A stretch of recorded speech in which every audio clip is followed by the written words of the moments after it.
रूपनाम्ना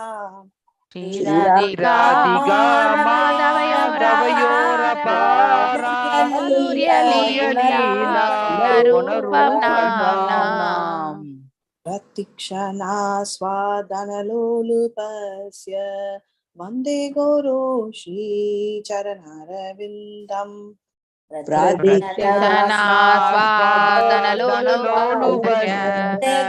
वन्दे गुरो श्रीचरणारविन्दम् निकुञ्जयूनो रतिकेलिसेव्यै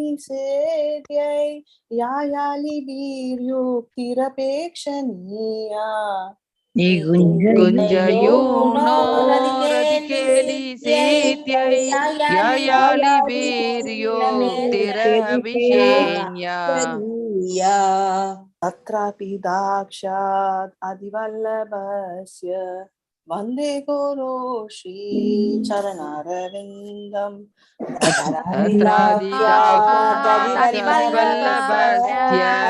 वन्दे गुरो श्रीचरणारविन्दम् साक्षादरित्वेन समस्तशास्त्रे उक्तस्तथा भाव्यतेव सद्भिः साक्षात्त्रिवेण समस्तशास्त्रैर्युक्ततथा भाव्यतेव सद्भिः किन्तु प्रभोर्य प्रिय एव तस्य वन्दे गुरो श्रीचरणारविन्दम् किन्तु प्रभोया प्रिय एव तस्य वन्दे गुरो श्रीचरणारविन्दम्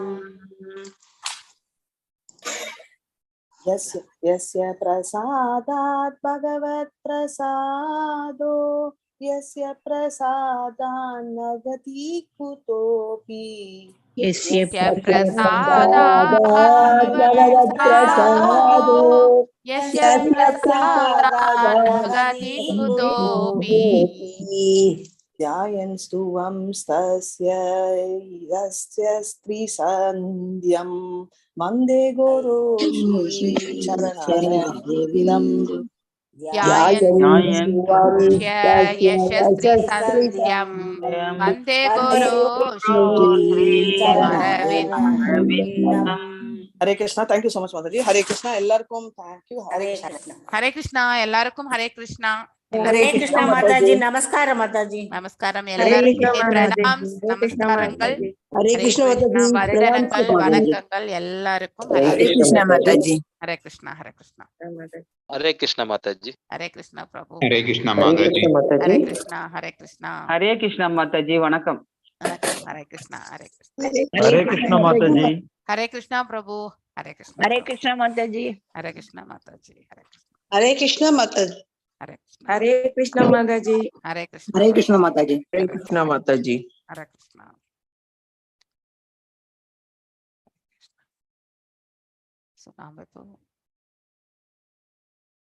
நம்ம இப்போ இது பிரேயர்ஸோட இந்த செஷனை ஸ்டார்ட் பண்ணலாம். ஓம் நமோ பகவதே வாசுதேவாய ஓம் நமோ பகவதே வாசுதேவாய ஓம் நமோ பகவதே வாசுதேவாய நாராயணம் நமஸ்கிருத்யம் நரம் சைவா நரோத்தமம் தேவீம் சரஸ்வதிம் வியாசம் ததோ ஜெயம் உதீரயேத் நஷ்டப்ராயேஷு பதரேஷு நித்யம் பாகவத சேவையாம் भगवत्य उत्तम श्लोके भक्तिर्भवति नैस्तिकी ओम अज्ञानति तिमिरान्धस्य ज्ञानाञ्जनय शलाकय चक्षुरुन्मीलितं येन तस्मै श्री गुरवे नमः श्री चैतन्य मनोभीष्टं स्थापितं येन भूतले स्वयं रूपा कदा माह्यं तदा स्वापदान्तिकं हे कृष्णा करुण सिन्धु दीनबन्धु जगत्पते गोपेशा गोपिका कान्त राधा कान्त नमस्तुते तप्त काञ्चन गौरांगी राधे वृन्दावनेश्वरी ऋषभानुसुते देवी प्रणमामि हरिप्रिये वाञ्छकल्पदारुभ्यश्च कृपसिन्धुभ्य एव च पतितनां पावनेभ्यो वैष्णवेभ्यो नमो नमः जय श्री कृष्ण चैतन्य प्रभु नित्यानंद श्री अद्वैत गदाधर श्रीवासदि गौर भक्तवृंद हरे कृष्णा कृष्ण कृष्ण हरे हरे हरे राम राम राम हरे हरे நாம் இப்போ பிரபுபாத வனம் அதாவது பிரணத்தியோட இந்த செஷனை ஆரம்பிக்கலாம்.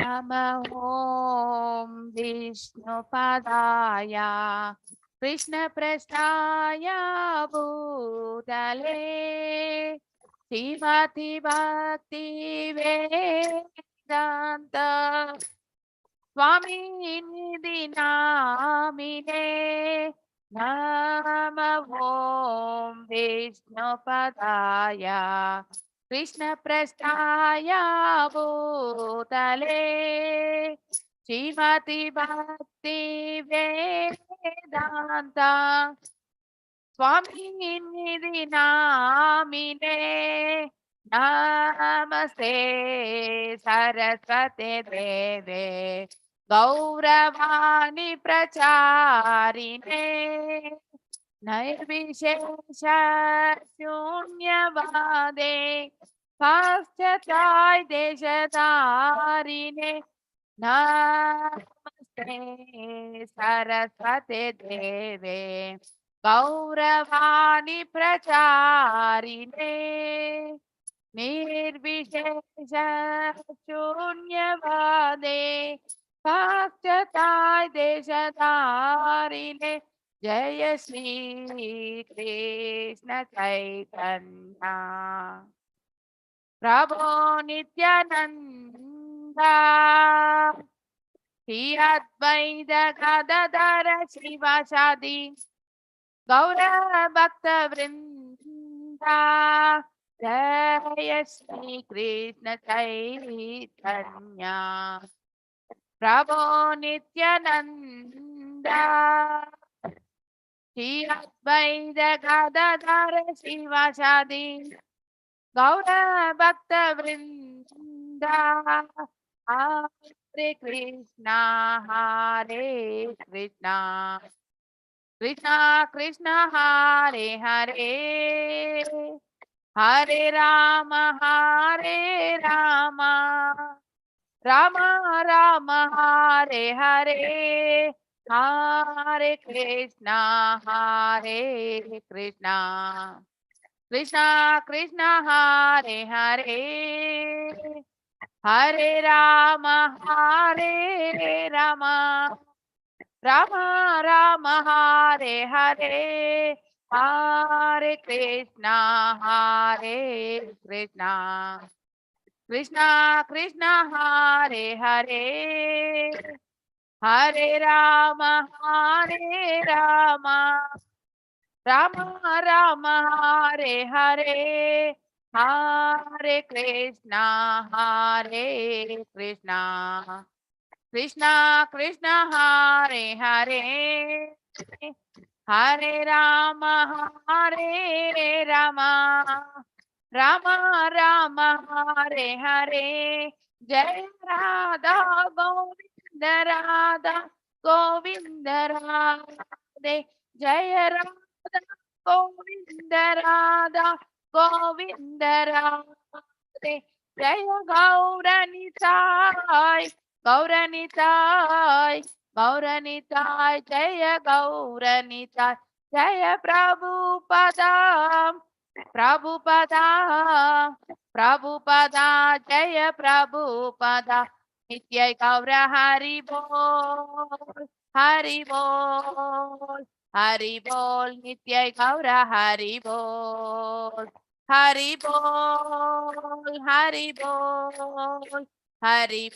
नित्य गौर हरि बोल हरे कृष्णा எல்லாருக்கும்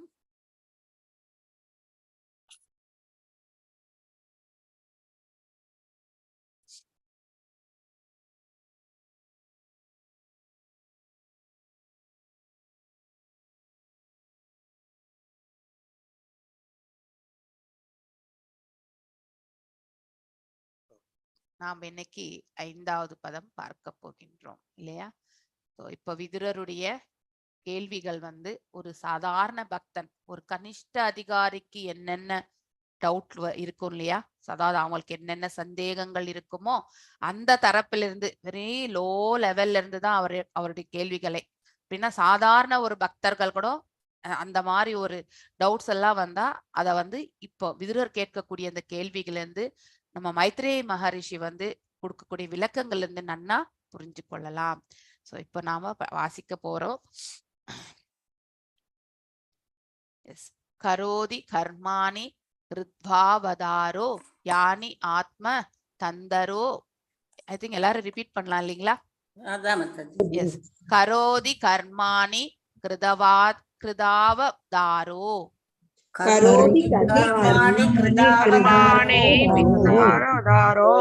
யானி ஆத்ம தந்தரோ பகவாம்ச த்ரியதீஷ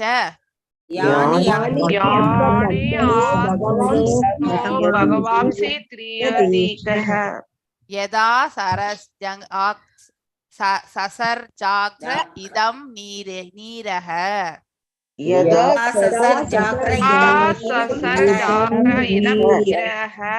சமஸ்தாப்ய விருத்திம் ஜகதோ விதத்யே.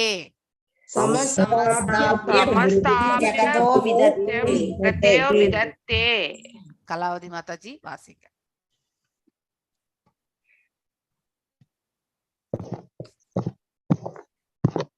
हरे कृष्णा माता जी. हरे कृष्णा.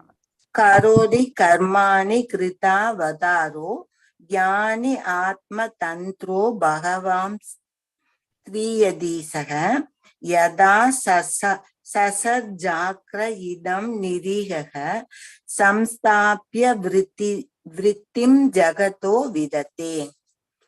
கரோதி அவற்றை செய்கிறார், கர்மாணி உன்னத செயல்கள், கிருத ஏற்பதன் மூலம், அவதார அவதாரங்களை, யானி அவ்வெல்லா, ஆத்ம தந்திர சுய சுதந்திரம் முயை, பகவான் பரமபுருஷர், த்ரி அதீச மூ உலகங்களின் இறைவன், யதா அதே அளவில், சசர்ஜ படைத்தார், அக்ரி முதலில், இதம் இப்பிரபஞ்ச தோற்றத்தை, நிரீக விருப்பற்றவர் என்ற போதிலும், சம்ஸ்தாபிய நிலைநாட்டுவதன் மூலம், விருத்திம் பராமரிப்பு, ஜகத பிரபஞ்சங்களின், விதத்தே அவர் ஒழுங்குபடுத்துவதால். மொழிபெயர்ப்பு. மாமுனிவரே, சுதந்திரமானவரும் விருப்பற்றவரும் மூ உலகங்களின் இறைவனும் எல்லா சக்திகளையும் ஆள்பவருமான பரமபுருஷர்படி அவதாரங்களை ஏற்று பிரபஞ்ச தோற்றத்தை அதன் பராமரிப்பிற்குரிய பக்குவமான கட்டுப்பாட்டு விதிகளுடன் படைத்தார் என்பதை விளக்கி அருளுங்கள். பொருளுரை. பகவான் ஸ்ரீ கிருஷ்ணர் முழுமுதற் கடவுளாவார். அவரிடம் இருந்துதான் 3 சிருஷ்டிக்கும் அவதாரங்களான காரணார்ணவசாயி விஷ்ணு, கர்ப்போதகசாயி விஷ்ணு மற்றும் சீரோதகசாயி விஷ்ணு எனும் புருஷ அவதாரங்கள் விரிவடைகின்றனர். மொத்த பௌதீக சிருஷ்டியும் பகவானின் புறச் சக்தியின் கீழ் 3 புருஷர்களால் நடத்தப்பட்டு பகவானிலேயே ஆளப்படுகிறது. ஜட இயற்கை சுதந்திரமானது என்று நினைப்பதானது ஆட்டின் கழுத்தில் உள்ள முளை போன்ற காம்புகளிலிருந்து பாலை எதிர்பார்ப்பதை போன்றதாகும். பகவான் சுதந்திரமானவரும் விருப்பமற்றவரும் ஆவார். நம்முடைய பௌதீக ஆசைகளை நிறைவேற்றிக் கொள்வதற்காக குடும்ப விவகாரங்களை நாம் உண்டாக்கி கொள்வதை போல் நமது சுய திருப்திக்காக ஜட உலகை பகவான் படைக்கவில்லை. உண்மையில் நினைவு கெட்டாத காலத்திலிருந்து பகவத் தொண்டை எதிர்த்து வந்துள்ள பந்தப்பட்ட ஆத்மாக்களின் மாயையான சுகபோகத்திற்காகத்தான் ஜட உலகம் படைக்கப்பட்டு உள்ளது. ஜட பிரபஞ்சங்கள் பூரணமானவை. ஜட உலகை பராமரிப்பிற்கு எதையும் பற்றாக்குறையாக இல்லை. பூமியில் ஜனத்தொகை அதிகரித்திருப்பது போல் காணப்படுவதை கண்டு பௌதீகவாதிகள் கலக்கமடைகின்றனர். அவர்களுக்கு உள்ள அறிவு பற்றாக்குறையே இதற்கு காரணம். ஒரு ஜீவராசி பூமிக்கு வந்த உடனேயே அவனுடைய பராமரிப்பிற்கான ஏற்பாடுகளை பகவான் செய்து விடுகிறார். மனிதனை விட எண்ணிக்கையில் மிகவும் அதிகமாக உள்ள பிற உயிரினங்கள் பற்றாக்குறையினால் அவதிப்படுவதே இல்லை. பசி பட்டினியால் அவை இறந்ததையும் இதுவரை யாரும் கண்டதில்லை. மனித சமூகம் மட்டுமே தான் உணவு விஷயத்தில் அவதிக்கு உள்ளாகி இருக்கிறது. ஒழுங்கீனமான நிர்வாகமே இதற்கு உண்மையான காரணம். இதை மறைப்பதற்காக ஜனத்தொகை மிகவும் அதிகமாக பெருகிக் கொண்டிருக்கிறது என்ற சாக்கு போக்குகளை கூறுகின்றனர். உலகில் ஏதேனும் பஞ்சம் இருக்குமானால் அது இறை உணர்வில் பஞ்சமாகத்தான் இருக்க முடியும். பகவானின் அருளால் வேற எந்த பஞ்சமும் இல்லை. ஹரே கிருஷ்ணா மாதாஜி. ஹரே கிருஷ்ணா. சோ பகவான் எல்லாவற்றையுமே வழங்கியிருக்கின்றார். நாம தான் அதை எப்பொழுதுமே பற்றாக்குறை அப்படிங்கிற ஒரு நிலைக்கு எடுத்துட்டு சுட்டி காட்டுகின்றோம். இந்த பிரபஞ்சத்தில் மூலப்பொருட்கள் எல்லாமே எல்லா இடங்களிலுமே கிடைக்க பெறுவதற்கான சாத்தியக்கூறுகளோடு தான் படைக்கப்பட்டது. ஆனால் மனிதனுடைய பேராசை இல்லையா, அவனே அனைத்தையுமே ஆளணுன்ற அந்த உந்துதலோடு அவன் செயல்படும் பொழுது பதுக்கல் இது எல்லாமே செய்கின்றோம் இல்லையா. சோ வியாபாரிகள் நம்ம இந்த டிசம்பர் அதாவது அந்த காலகட்டங்கள் மழை காலகட்டங்களில் பார்க்க வேண்டும். நம்ம வெங்காயம் என்று நாம வெங்காயம் சாப்பிடாம இருப்போம், ஆனா வெங்காயம் சாப்பிட்றவங்க பாத்தீங்கன்னா 100 ரூபாய் கிலோ, டொமேட்டோ கூட ஒரு அதிகபட்சமான விலையை விற்கக்கூடியது எல்லாமே நம்ம பார்த்திருக்கோம் இல்லையா. அதாவது நாம எல்லாமே கிடைக்கின்றது, ஆனால் நம்முடைய தவறான ஒரு அதாவது மேனேஜ்மெண்ட் இல்லையா. அதை எவ்வாறு நாம கையாள்கின்றோமோ அதற்கேற்றவாறு தான் நம்ம அந்த அந்த நிலை ஏற்படுகின்றது. பற்றாக்குறை என்ற நிலையை ஏற்படுத்தி விடுகின்றோம். ஸோ அதாவது பதுக்கி வச்சுட்டு அதுக்கப்புறம் இல்லை என்ற நிலையை ஏற்படுத்தி அதற்காக ஜனங்கள்லாம் விழுந்தடிச்சு வாங்கி வச்சுக்கணும் பொழுது அப்போ ரேட்டையும் ஏற்றி நம்ம வித்துடுறோம். இதுதான் இந்த இன்றைய காலகட்டங்களில் நடக்கக்கூடிய பிசினஸ் டாக்டிஸ் இல்லையா. ஸோ டிமாண்டை ஏற்படுத்தி சப்ளை நிறைய கொடுத்து அப்புறமா சடனா அப்ப விலையை ஏத்தும் போது எப்படி இருந்தாலும் கொஷின் கேட்காம பாமர மக்கள் வாங்கிதான் ஆகணும் இல்லையா. சோ அந்த ஒரு சூழ்நிலை டாக்டிஸ் இன்றைக்கு நடந்து கொண்டுதான் இருக்கின்றது. சோ கரோதி கர்மாணி கிருதாபதாரோ யானி ஆத்ம தந்தரோ பகவாம்ச திரியதீஷக யதா சசர்ஜாக்ர இதம் நிரீஹ சமஸ்தாபிய விருத்திம் ஜகதோ விதத்தே. அதாவது கரோதி அவற்றை செய்கிறார், கர்மாணி உன்னத செயல்கள், கிருத ஏற்பதன் மூலம், அவதாரங்களை, யானி அவ்வெல்லா, ஆத்ம தந்திர சுய சுதந்திரமுடைய பகவான் பரமபுருஷர், த்ரி ஆதீஷ மூலங்களில் இறைவன், யதா அதே அளவில், சசர்ஜ படைத்தார், அக்ரே முதலில், இதம் இப்பிரபஞ்ச தோற்றத்தை, நிரீக விருப்பமற்றவர் என்ற போதிலும், சமஸ்தாபிய நிலைநாட்டுவதன் மூலம், விருத்திம் பராமரிப்பு, ஜகதக பிரபஞ்சங்களின் விதத்தே அவர் ஒழுங்குபடுத்துவது போல். அதாவது இப்போ விதுரர் மகாமுனிவரை பார்த்து எடுத்துரைக்கக்கூடியது. பகவானுடைய நிலையை பற்றியும் இந்த இடத்துல எடுத்துரைக்கின்றார். சுதந்திரமானவர் இல்லையா பகவான், இந்த 3 குணங்களுக்கு அப்பாற்பட்டவர். இந்த 3 குணங்களுடைய இந்த சிருஷ்டியை படைத்ததே அவர்தான். ஆனால் அவர் இந்த 3 குணங்களுக்கு கட்டுப்பட்டவர் அல்ல, விருப்பமற்றவரும். அப்படின்னா எல்லா செயல்களிலுமே பகவான் ஈடுபட்டு கொண்டுதான் இருக்கின்றார். ஆனா அந்த பலன்களை அவர் விளைவது கிடையாது. நாமெல்லாம் ஒரு காரியம் மாற்றினா அந்த சகாயம் எப்பவுமே மியூச்சுவல் ஹெல்ப் இல்லையா. இப்படி சொல்லுவோம், நீ எனக்கு சகாயம் செய், நான் உனக்கு சகாயம் செய்யறேன், இல்லை நான் செய்த சகாயத்திற்கு எனக்கு ரெமுனரேஷன் கொடுக்கணும்.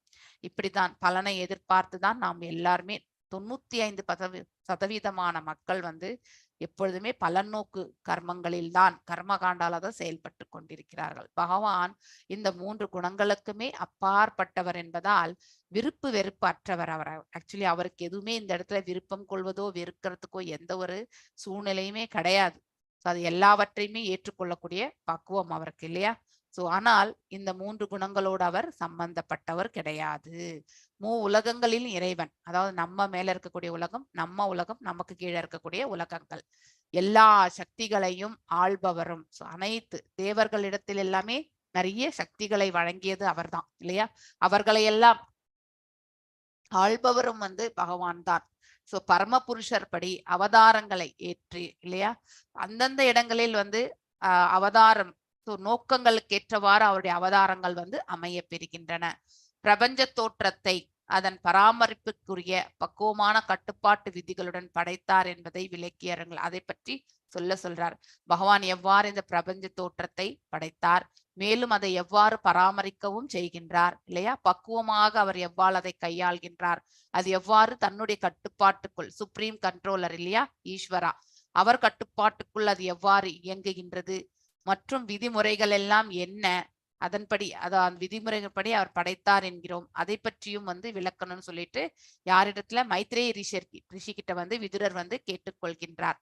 சோ பகவான் ஸ்ரீகிருஷ்ணர் முழுமுதற் கடவுள் ஆவார் இல்லையா.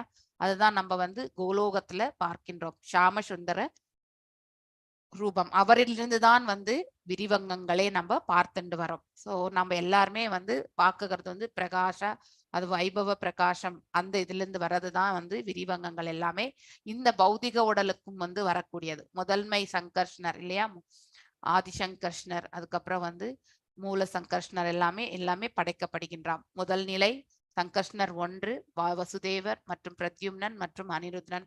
மேலும் 2ஆம் விரிவாங்கம் செகண்ட் சங்கர்ஷ்ணர் அதீஸ். அதுக்கப்புறம் மறுபடியும் வாசுதேவர் மற்றும் பிரத்யும்னன் மற்றும் அது அனிருத்தன். இந்த மாதிரி அவருடைய விரிவங்கங்கள் எல்லாமே மேலுலகங்களில் நடைபெறுகின்றன. அந்த 2ஆம் சங்கர்ஷ்ணர் இல்லையா, அவரிலிருந்து தோன்றுவதுதான் மகாவிஷ்ணு சுரூபமா இருக்கக்கூடிய, அதாவது கார்ணோத கஷாய் விஷ்ணு. அவர்தான் அண்டங்களை படைக்கின்றார். சோ அவருடைய இன்னொரு விரிவங்கம் கார்ணோத கஷாய் விஷ்ணுலிருந்து ஒரு விரிவங்கம் ஏற்படுகின்றது. அது கர்ப்போத கஷாய் விஷ்ணு. அனைத்து அண்டங்களிலுமே பகவான் அந்த ரூபத்தில் உட்புகுந்திருக்கின்றார். அந்த கர்ப்போதகத்தில் படுத்துக்கொண்டு 14 லோகங்கள் அனைத்தையுமே அந்த ஒரு அண்டத்திற்குள்ளேயே அவர் செயலாற்றி கொண்டிருக்கின்றார் இல்லையா. மேலும் பிரம்மரை படைக்கின்றார். பிரம்மருக்கு ஞானமும் வழங்கப்படுகின்றது. சோ வைகுண்டத்திலிருந்து பகவான் நாராயணர் அவருக்கு இந்த வேத ஞானத்தை எல்லாம் எடுத்துரைக்கின்றார் இல்லையா. பிரம்மர் தவங்கள் இருந்து அந்த தவத்திற்கு மெச்சி அவர் வேத ஞானத்தை அவருடைய ஹிருதயத்திலிருந்தே கேட்பதாக நாம முந்தைய அத்தியாயங்களில் படிச்சிருக்கோம். மேலும் ஒவ்வொரு உயிர்வாழியுமே அதாவது 84 லட்சம் விதமான உயிர்வாழிகளை பிரம்மர் படைக்கின்றார். மேலும் அந்த ஒவ்வொரு உயிர்வாழிக்குள்ளேயுமே பகவான் உட்புகுந்திருக்கின்றார் பரமாத்மாவாக, அதாவது ஷீரோத கஷாய் விஷ்ணுவாக. ஐ திங்க் இந்த புருஷ அவதாரங்களை பற்றி உங்களுக்கு நன்னா தெரியும். இருந்தாலும் ஒரு முறை ரீஃப்ரெஷ்மெண்ட் உங்களுக்கு இப்ப சொல்றேன் நான். சோ மொத்த பௌதிக சிருஷ்டி இல்லையா பகவானின் புறசக்தியின் கீழ், அதாவது பகிரங்க சக்தியால் ஆளப்படுகின்றது. 3 புருஷர்களால் நடத்தப்படும். அதாவது கார்ணோத கஷாய் விஷ்ணு, அதுக்கப்புறம் கர்ப்போத கஷாய் விஷ்ணு மற்றும் சீரோத கஷாய் விஷ்ணு. இவங்க இந்த 3 புருஷ அவதாரங்களால் தான் இந்த இடத்துல இந்த பிரபஞ்சங்கள் ஆளப்பட்டு ரட்சிக்கவும் படுகின்றது. ஜட இயற்கை சுதந்திரமானது என்பது நினைப்பதானது. அது ஏதாவது நம்ம சுதந்திரமானவர்கள் என்று என்னைக்காவது நினைக்க முடியுமா? எல்லா நிலைகளிலுமே அவர் இருக்கின்றார். நாம எங்கேயுமே சுதந்திரம் கிடையாது. நம்முடைய கர்மத்தை செயல்படுதல மட்டும்தான் நமக்கு சுதந்திரம். அது கூட நாம் அந்த குணாதிசயத்தோடு ஐக்கியமாகி விடுகின்றோம் இல்லையா. சோ அப்ப அந்த குணாதிசயத்தோடு ஐக்கியமாகும் பொழுது நமக்கு அங்கேயும் நமக்கு சுதந்திரம் இல்லை என்பதை நாம உணர்வதே கிடையாது. I have free will to do அப்படின்னு நினைச்சுட்டு செய்யறோம். உண்மையிலே அந்த குணாதிசயங்களால் தான் நம்ம ஆளப்பட்டு அந்த ஒரு காரியத்தை அந்த குணாதிசயத்துக்கு ஏற்றவாறு நாம செயல்படுத்தி விடுகின்றோம். சோ அது நமக்கு புரியறது கிடையாது. சோ நாம நினைக்கிறது ஒருவேளை நாம சுதந்திரமானவர்கள் என்று நாம நினைத்தால் அது எதற்கு ஒப்பிடப்பட்டிருக்கிறது என்றால், ஆட்டினுடைய அந்த கழுத்துல இருக்கக்கூடிய அந்த 2 தொங்கும் இல்லையா காம்புகள், அதிலிருந்து பாலை கறப்பதற்கு நாம முயற்சி செய்வதை போல. சோ மடியிலிருந்து பால் கிடைக்க வேண்டும். ஆனால் ஆட்டுக்கு அந்த குழம்பிலிருந்து பாத்தீங்கன்னாக்கா பால் கறப்பதை, அங்கிருந்து பால் கண்டிப்பா வராது. ஆனா அதுல இருந்து நம்ம பால் கறப்பதற்காக பிரயத்தனிக்கிறோம் இல்லையா. அத்தகைய செயலுக்கு ஒப்பிடப்பட்டுள்ளது. நாம ஃப்ரீடமா இருக்கிறோம்னு நினைக்கிறவங்க. அப்படின்னா அங்கே அந்த இடத்துல பாலும் வராது, நமக்கு சுதந்திரமும் இல்லை என்பதை நாம புரிந்து கொள்ள வேண்டும். மேலும் ஒன்று, பகவான் சுதந்திரமானவர். அவர் இந்த 3 குணங்களுக்கும் அப்பாற்பட்டவர் இல்லையா. அந்த சிருஷ்டி எல்லாமே அவரிடமிருந்து தோன்றிய அந்த ஜடசக்திகளிலிருந்து தான் படைக்கப்பட்டு, மேலும் அவருடைய பகிரங்க சக்தியால் தான் ஆளப்படுகின்றது. மேலும் அவருடைய அந்தரங்க சக்தியாலும் கால் பகுதி இல்லையா, அலாதினி, சம்வித், அந்தன் சாந்தினி, இந்த 3 நிலைகளாலும் கூட இந்த பௌதிக இயற்கை ஸ்பிரிச்சுவல் என்டைட்டி எல்லாமே எப்படி ஆளப்படுகின்றது என்றால் அந்த கால் பகுதி இருக்கக்கூடிய அந்த அந்தரங்க சக்தியாலும் ஆளப்படுகின்றது. இதை பற்றி நாம முன்னாடியே படிச்சிருக்கோம் இல்லையா? சோ குடும்ப விவகாரங்களை இல்லையா, நம்முடைய பௌதிக ஆசைகளை நிறைவேற்றிக் கொள்வதற்காக குடும்ப விவகாரங்களை நாம் உண்டாக்கி கொள்வதை போல் இல்லையா, சோ நம்முடைய பௌதிக ஆசைகள் எல்லாம் நாம் வந்து ஏற்படுத்தி கொள்கின்றோம் ஆசைகள் என்பது. அப்ப நம்மளுடைய ஒருத்தர் வந்து சன்னியாசியவே வாழ்ந்தா அவங்களுக்கு ஆசை இருக்காது, இல்ல ஒரு சிங்கிளா வாழ்ந்தா கூட அவ்வளவு பெரிய ஆசை இருக்காது. ஆனா ஒரு குடும்பம் என்று ஏற்பட்ட பிறகு அந்த குடும்பத்தில் இருப்பவர்களுக்கெல்லாம் வந்து நன்மைகள் செய்யணும், இதெல்லாம் இப்படி இப்படி வந்து எடுத்து வளர்த்துட்டு போகணும் அப்படின்றலாம் நான் நினைப்போம் இல்லையா. நம்ம பிள்ளைக்கு இது கொடுக்கலாம், நம்ம பெண்ணுக்கு இது கொடுக்கலாம், நம்முடைய மனைவிக்கு இது சேஃப்டி செய்யலாம், இப்படி எல்லாம் நம்ம நினைப்போம். ஆனா எதையுமே இங்க வந்து சேஃப்டி பண்ண முடியாது. ஆனா ஓரளவுக்கு தான் நம்ம அதை வந்து அக்செப்ட் பண்ணிக்கணும். அதுதான் மெயினான்னு நம்ம நினைக்க கூடாது. எதையுமே நாம இந்த இடத்துல பாதுகாப்ப முடியாது. ஆனா இருக்கும் வரை நாம உபயோகப்படுத்துவதற்கு கொஞ்சமா நம்ம ஏதாவது சேர்த்து கொள்ளலாம், அது வேறு. ஆனால் அதுதான் மெயின் கிரைட்டீரியாவாக நம்ம வச்சுக்கூடாது, முக்கியத்துவம் அதுக்குன்று நம்ம கொடுக்க கூடாது. எதையுமே சேஃப்டி பண்ண முடியாது. எது எப்பொழுது எங்கே செல்ல வேண்டும், நம்ம விட்டு எது செல்ல வேண்டும், நமக்கு எது வந்து சேரணுமோ அதெல்லாம் தானாகவே வந்து சேரும். சோ நம்ம கர்ம பலனுக்கு ஏற்றவாறு செயல்கள் எல்லாமே வந்து செயல்பட்டு கொண்டுதான் இருக்கும். அதனால நம்ம முயற்சி என்பது சிறிதாக இருந்து பேராசை கொள்ளாமல் தேவையானவற்றை மட்டும் நாம வைத்துக் கொள்வதற்கு வந்து பழக வேண்டும். சோ நம்முடைய பௌதிக ஆசைகளை நிறைவேற்றி கொள்வதற்காக குடும்ப விவகாரங்களை நாம் உண்டாக்கி கொள்வதை போல நாம் தமது சுய திருப்திக்காக ஜட உடலை பகவான் வந்து படைக்கவே இல்லை இல்லையா. நமக்கு என்னென்ன தேவையோ அதை வந்து நம்ம திருப்தி செய்து கொள்வதற்காக பகவான் நம்மளை இங்க அனுப்பல. நம்மளை எதுக்காக அனுப்பியிருக்கார்? நாம வந்து பக்குவம் அடைந்து அவருக்கு நித்திய தொண்டு புரிவதற்கான பாக்கியத்தை பெறுவதற்காகவும், மேலும் அவ்வாறு தொண்டு புரிவதால் நாம பகவானுடைய திருநாட்டை அடைவதற்கான பாக்கியத்தையும் அவர் வழங்கணும்னு நினைக்கிறார். சோ மோட்சத்தை வழங்கணும்னு நினைக்கிறார். பேசிக்கலி மோட்சம் வழங்குவதற்கு பகவான் எப்பொழுதுமே தயாராக இருக்கின்றார். நாம தான் அந்த பாதையை வந்து ஏற்று செல்ல வேண்டும். சோ உண்மையில் நினைவு கெட்டாத காலத்திலிருந்து, அதாவது பண்டைய காலத்திலிருந்து, ஏதோ அனாதி காலத்திலிருந்து பகவத் தொண்டை எதிர்த்து வந்துள்ள பந்தப்பட்ட ஆத்மாக்கள் இல்லையா, அப்பவே வந்து அதாவது நித்திய பக்தர்களாக இருப்பவர்களுக்கு தான் இது வந்து புரியாது இல்லையா.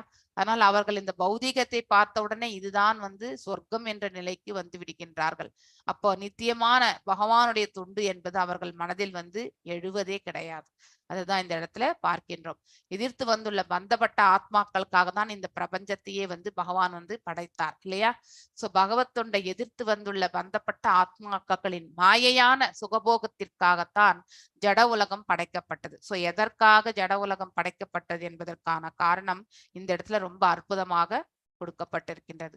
படைக்கப்பட்ட உயிர்வாழிகளில் அவர்களுடைய சுபாவம், நடத்தை இல்லையா, எதிர்பார்ப்புகள், ஆசைகள், இதற்கு தகுந்த போலதான் அவர்கள் வந்து எந்த சூழ்நிலையில் வாழ வேண்டும் என்பது நிர்ணயிக்கப்படுகின்றது. முக்தி பெற்ற ஆத்மாக்கள் இந்த பிரபஞ்சத்தில் இருக்கணும்னு பகவான் நினைக்க மாட்டார். முக்தி அடையாதவர்கள், நமக்கு இன்னும் இந்த பௌதிகத்தின் தரப்பில் வந்து லைஃப் இருக்கிற வரைக்கும் நாம இந்த பிரபஞ்சத்தில் வந்து கண்டிப்பாக மீண்டும் வந்து பிறவி எடுப்போம். அதை நாம தெரிந்து கொள்ள வேண்டும். ஜட பிரபஞ்சங்கள் வந்து பூர்ணமானவைதான் இல்லையா. இந்த பிரபஞ்சங்கள் எல்லாம் முழுமையானதுதான், படைக்கப்படுகின்றது. அனைத்து பொருட்களும் இந்த பிரபஞ்சத்தில் வந்து பகவானால் வந்து சிருஷ்டிக்கப்பட்டிருக்கின்றது. ஆனால் அதை நாம வந்து உபயோகித்துக் கொள்ளக்கூடிய அளவு மற்றும் விதம் தான் வெவ்வேறு இல்லையா. அந்த நிலையில் நாம பக்குவம் அடைந்தால் இந்த இகலோகத்தில் வாழும் பொழுதே நம்ம வந்து பந்தத்திலிருந்து விடுபட முடியும். சோ ஜட பிரபஞ்சங்கள் பூர்ணமானவை. ஜட உலகை பராமரிப்பதற்கு எதுவும் பற்றாக்குறை இந்த இடத்துல கிடையவே கிடையாது. எல்லா வளங்களுமே உண்டு. ஆனால் அதை நாம எவ்வாறு உபயோகப்படுத்துகின்றோம் என்பதுதான் மிக மிக முக்கியமான ஒன்று. பூமியில் ஜனத்தொகை அதிகரிப்பதை போல் காணப்படுவதை கண்டு பௌதிகவாதிகள் கணக்கமடைகின்றனர். அதனால்தான் நம்ம ஃபேமிலி பிளானிங் இதெல்லாமே நம்ம வந்து இம்ப்ளிமெண்ட் பண்ணியிருக்காங்க. நிறைய ஜனத்தொகை இருந்தா பற்றாக்குறை இல்லாம போயிடும். ஆனா உண்மையிலேயே உள்ளதை அப்படியே வந்து அனைவருக்கும் வழங்கக்கூடிய அந்த சக்தி இருந்தா, கொடுக்கணும்னு மனசு இருந்தா கண்டிப்பா பற்றாக்குறை என்பது நமக்கு இருக்காது. அவர்களுக்குள் அறிவு பற்றாக்குறை இதற்கு காரணம். சோ அதாவது நாலேஜ் தான் காரணம். ஒரு ஜீவராசி பூமிக்கு வந்த உடனே பகவான் அவருக்கு கோட்டா, ஃபார் எக்ஸாம்பிள் ஒரு கம்பெனில நம்ம வந்து வேலைக்கு போறோம்னு வச்சுக்கோங்களேன், நமக்கு அப்பாயின்மெண்ட் லெட்டர் வரும் இல்லையா? இன்ன தேதிக்குள்ள நீ வந்து ஜாயின் பண்ணணும்னு சொல்லிட்டு. ஸோ அது மாதிரி குழந்தையும் கருவில் வந்து உதிக்கின்றது. இந்த தேதிக்குள்ள வந்து இந்த பிரபஞ்சத்துல வந்து விழணும்ன்றது வந்து பகவானுடைய அப்பாயின்மெண்ட் லெட்டர்ல கொடுக்கப்பட்டிருக்கக்கூடிய ஒன்று.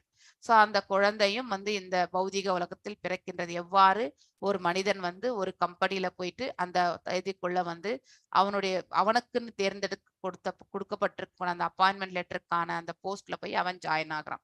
ஆனா ஜாயின் ஆன பிறகு அவனுக்கு வந்து நிறைய ஃபார்மாலிட்டிஸ் எல்லாமே இதெல்லாம் இப்படி பண்ணணும் அப்படி பண்ணணும் எல்லாமே சொல்லுவாங்க இல்லையா? அதே மாதிரிதான் இந்த பிரபஞ்சத்தில் வாழ்வது எப்படிங்கிறது வந்து தெரிந்து கொள்வதற்கு முந்தைய அதாவது பாத்தீங்கன்னாக்கா அவனுடைய முந்தைய ஜென்மங்களில் அவன் அனுபவித்தது எல்லாமே தாயின் கருவில் இருக்கும் பொழுதே அந்த குழந்தை அழும் என்பதை நாம பார்த்திருக்கோம் அந்த வீடியோல இல்லையா? இந்த பிரபஞ்சத்திற்கு செல்லவே வேண்டாம் அப்படின்னா தன்னுடைய அவனுக்கு புண்ணியங்கள் என்றிருந்தால் தன்னுடைய 100 பிறவிகளை பற்றி அவனுக்கு அறியறதுக்கான பாக்கியத்தை அவன் பெறுகின்றான். அப்ப அந்த குழந்தை வந்து அழுமா, பகவானின் பாதங்களில் என்னை ரட்சியுங்கள், நான் இந்த பிரபஞ்சத்திற்கு செல்ல விரும்பவில்லை என்று. ஆனால் இருந்தாலும் அவனுடைய ஒரு கர்மத்திற்காக தான் அவன் படைக்கப்பட்டிருக்கின்றான் இல்லையா? சோ அவன் இந்த பிரபஞ்சத்திலும் வந்து அவன் வந்து இந்த இந்த இடத்துல வந்து விழறான். ஆனா நாம இங்க இருக்கக்கூடிய இந்த அதாவது அவனுக்கும் இருக்கக்கூடிய அந்த ஃபெசிலிட்டிஸ் இல்லையா? அவன் ஒரு இடத்துல ஜாயின் ஆகும் பொழுது அங்க இருக்கக்கூடிய ஃபெசிலிட்டிஸ் எல்லாம் உபயோகப்படுத்தி அவன் வந்து அங்கே வந்து வாழ்நிலையை அவன் ஏற்படுத்திக் கொள்கின்றான். காலையில 9 மணிக்கு போனா ஈவினிங் 6-7 மணி வரைக்கும் அவன் வேலை செய்யறதுக்கு அந்த என்விரான்மெண்ட்டை வந்து அவன் நன்னா புரிஞ்சு கொள்ள ஆரம்பிக்கின்றான் இல்லையா?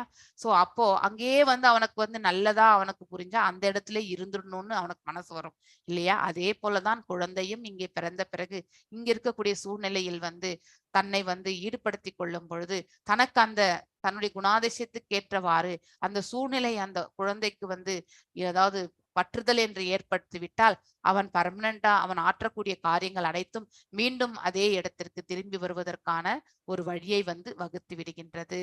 சோ அறிவு பற்றாக்குறையே தான் காரணம் இல்லையா? ஒரு ஜீவராசி பூமிக்கு வந்தவுடனே அவனை பராமரிப்பதற்கான ஏற்பாடுகளை எல்லாம் பகவான் செய்து விடுகின்றார். சோ அந்த எம்ப்ளாயும் வந்து ஜாயின் பண்ண உடனே அவனுக்கு ஒரு டெஸ்க்டாப்பு இல்லையா, ஒரு சிஸ்டம், இந்த ஃபெசிலிட்டி மேனேஜ்மெண்ட்ல வந்து ஒரு ஒர்க் ஸ்டேஷனு, இது எல்லாமே அலோகேட் பண்ணிடுவாங்க அந்த கம்பெனில இல்லையா?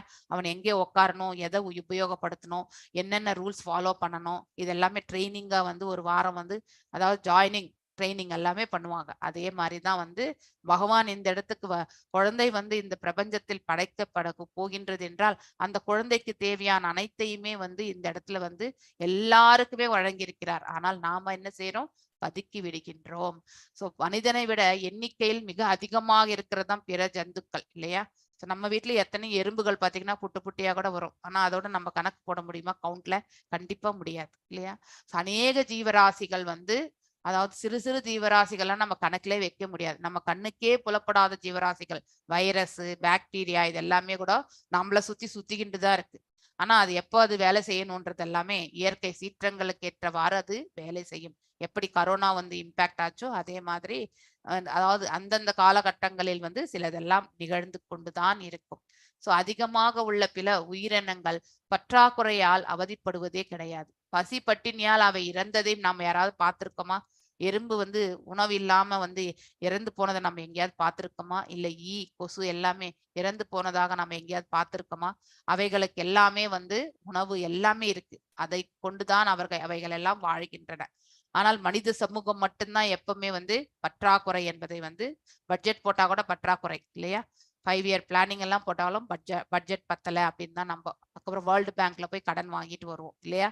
இப்படிதான் நம்முடைய அனைத்து எல்லா இடங்களிலுமே எல்லா நாடுகளிலுமே செயல்பாடுகள் இப்படிதான் வந்து நடந்து. ஏனென்றால் இதுல வந்து பாரபட்சத்தோடு ஆற்றக்கூடிய கர்மங்கள். சோ அதுல பதுக்கல் என்பதை வந்து நாம வந்து இம்ப்ளிமெண்டேஷன் இல்லையா? யாருக்கும் தெரியாம நம்ம எவ்வளவு இதுல வந்து சுருட்ட முடியும்ன்ற அந்த இதுக்குதான் நம்ம போயிட்டு இருக்கோம். அதனாலதான் அடுத்தவர்களுடைய பாகத்தையும் சேர்த்து நாம சுருட்டி விடும். ஆனால் இறைவனுடைய கணக்குல வந்து நாம் எவ்வளவு சுருட்டி இருந்தாலும் அதை இன்னொரு ஜென்மத்தில் வந்து நாம கண்டிப்பா திருப்பி கொடுக்கத்தான் வேண்டும். சோ நம்ம கிட்ட இருந்து சுருட்டப்படும். சோ அதனால நாம் எதை செய்கின்றோமோ அதை தான் நாம வந்து பெறுவோம். ஸோ மனித சமூகம் மட்டும்தான் உணவு விஷயத்தில் அவதிக்குள்ளாகின்றது. சோமாலியா எக்ஸாம்பிள் நம்ம சொல்லலாம் இல்லையா? ஸோ ஒழுங்கீனமான நிர்வாகமே இதற்கு உண்மையான காரணம். ஸோ எல்லாமே வந்து பேலன்ஸ்டா எடுத்துட்டு போகணும்னு தான் பகவானுடைய படைப்பு. நாம் எப்போ வந்து அறப்பழக்கங்களிலிருந்து வந்து விலகுகின்றோமோ அப்ப வந்து நாம் ஆற்றக்கூடிய காரியங்கள் அனைத்துமே வந்து பற்றாக்குறை, அங்கங்கே அவஸ்தைகள், இது எல்லாமே நிகழ்ந்து கொண்டுதான் இருக்கும். இதை மறைப்பதற்காக ஜனத்தொகை மீது அதிகமாக பெருகி கொண்டிருக்கின்றது என்று சாக்கு போக்குகளை கூறுவார். சோ ஜனத்தொகை நிறைய ஆச்சு, அதனால்தான் வந்து பட்ஜெட் பத்தல அப்படின்னு நினைப்பாங்க. உண்மையில் இருக்கக்கூடிய பட்ஜெட்டை வந்து நம்ம அப்படியே செலவு செய்தாலே அவர்கள் வந்து எந்த ப்ராப்ளமே இருக்காது. எத்தனை ஜனத்தொகை இருந்தாலும் வந்து அதை பாதுகாக்க முடியும். ஆனால் நாம போடுற பட்ஜெட் ஒண்ணு, நாம செய்யக்கூடிய எக்ஸ்பென்சஸ் ஒண்ணு இல்லையா? சோ 100 ரூபாய் இடத்துல வந்து 5 ரூபாய் 10 ரூபாய் செலவு பண்ணி 90 rupees நம்ம அடிச்சிருவோம். அந்த மாதிரிதான் இப்ப எல்லாமே நடக்கிறது. எல்லா இடங்களிலுமே இந்த பிரபஞ்சத்திலே அனைத்து இடங்களிலுமே நடக்கக்கூடிய செயல்பாடுகள் இதுதான். சோ இது வந்து ஒருத்தரை நம்ம சுட்டி காட்ட முடியாது. இதை மறைப்பதற்காக ஜனத்தொகை மீது மிகவும் அதிகமாக பெருகி கொண்டிருக்கின்றது என்ற போக்குகளை கூறுகின்றனர். உலகில் ஏதேனும் பஞ்சம் இருக்குமானால் அது இறைவன் என்ன பஞ்சம்னாக்கா பக்தியற்ற அந்த நிலைதான் பஞ்சமாக இருக்கும். இந்த இடத்துல இறை உணர்வு அற்ற நிலைதான் வந்து பஞ்சமாக இருக்கின்றது. உணவுக்கு இருக்க இடத்துக்கு இல்லையா, எல்லாமே எல்லா வசதிகளுமே எல்லாருக்கும் கிடைக்க பெறக்கூடிய சூழ்நிலையில தான் பகவான் படைத்திருக்கின்றார். ஆனால் ஒரே ஒரு பற்றாக்குறை எது என்றால், அந்த மக்கள் சொல்வது போல வந்து உணவு பற்றாக்குறை கிடையாது. பக்தி எனக்கூடிய அந்த நிலை வந்து பற்றாக்குறையாக இருக்கின்றது. பஞ்சமாகத்தான் இருக்க முடியும் இல்லையா? பகவானின் அருளால் வேற எந்தமே பஞ்சமே கிடையாது. எல்லாமே வந்து அவர் வாரி வழங்கியிருக்கின்றார் என்பதை நாம புரிந்து கொள்ள வேண்டும். Yes, R Vijayakumari Mataji, next நீங்க வாசிங்க. யதா, எல்லாரும் திருப்பி சொல்லுங்க. யதா புனக ஸ்வேக இதம் நிவேஷ்ய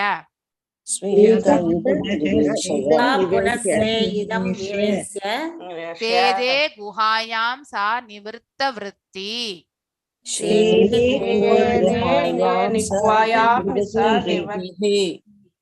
யோகேஸ்வராதீஸ்வர ஏக ஏகத்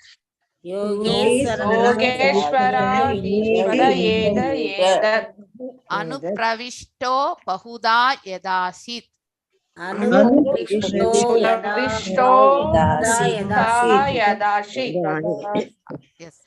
ஹரே கிருஷ்ணா மாதாஜி.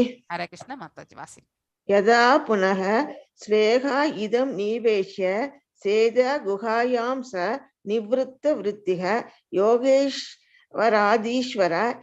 ஏக ஏதத் அணு பிரவிஷ்டோ பகுதா யதாசித்.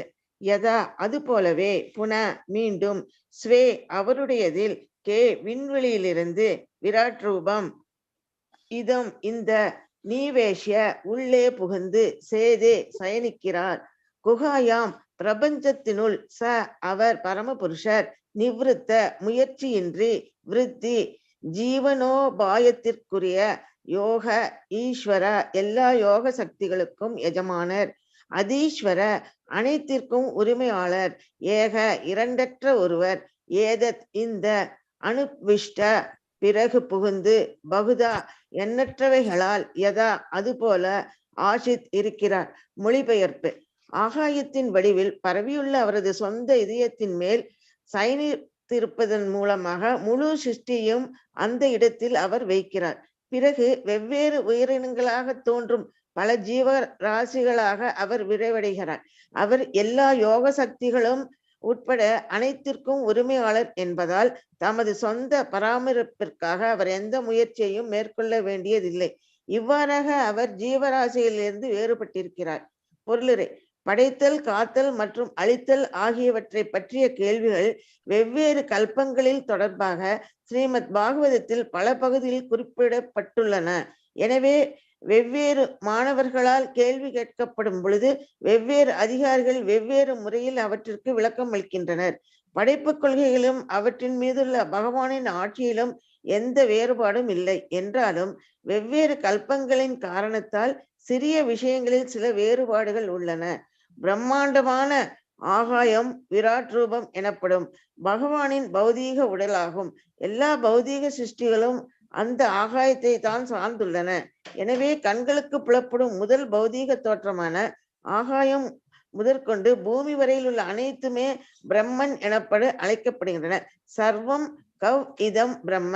இரண்டற்ற ஒருவரான பகவானை தவிர வேறொன்றும் இல்லை. ஜீவராசிகள் உயர் சக்திகள் ஆவர். ஆனால் ஜடமோ தாழ்ந்த சக்தி ஆகும். இவ்விரு சக்திகளின் செயற்கையானது பகவானின் இதயத்திலுள்ள இந்த ஜட உலகைக்கு தோற்றுவிக்கிறது. ஹரே கிருஷ்ணா. ஹரே கிருஷ்ணா. யதா புனः ஸ்வேக இதம் நிவேஷ்ய சேதே குயாஹாம் சா நிவృత్త விருத்திஹி யோகேஸ்வராதீஸ்வர ஏக ஏதத் அனுப்பிரவிஷ்டோ பகுதா யதாஷித். யதா அது போலவே புனக மீண்டும் ஸ்வேக அவருடையதல் விண்வெளியிலிருந்து அதாவது விராட் ரூபம் அதாவது ஆகாயத்திலிருந்து இதம் இந்த நிவேஷ்ய உள்ளே புகுந்து சேதே சயனிக்கிறார் குஹாயாம் பிரபஞ்சத்தினுள் ச அவர் புருஷர் அதாவது பரம புருஷர் நிவர்த்தி முயற்சியின்றி விருத்தி ஜீவனோபாயத்திற்குரிய யோகீஸ்வர எல்லா யோக சக்திகளுக்கும் எஜமானர் அதீஸ்வர அனைத்திற்கும் உரிமையாளர் ஏக இரண்டற்ற ஒருவர் அதாவது இரண்டற்ற ஒருவர் என்றால் அவருடைய ரூபமும் ஆத்மாவும் ஒன்று அத்வைதம் என்பதை நாம புரிந்து கொள்ள வேண்டும்.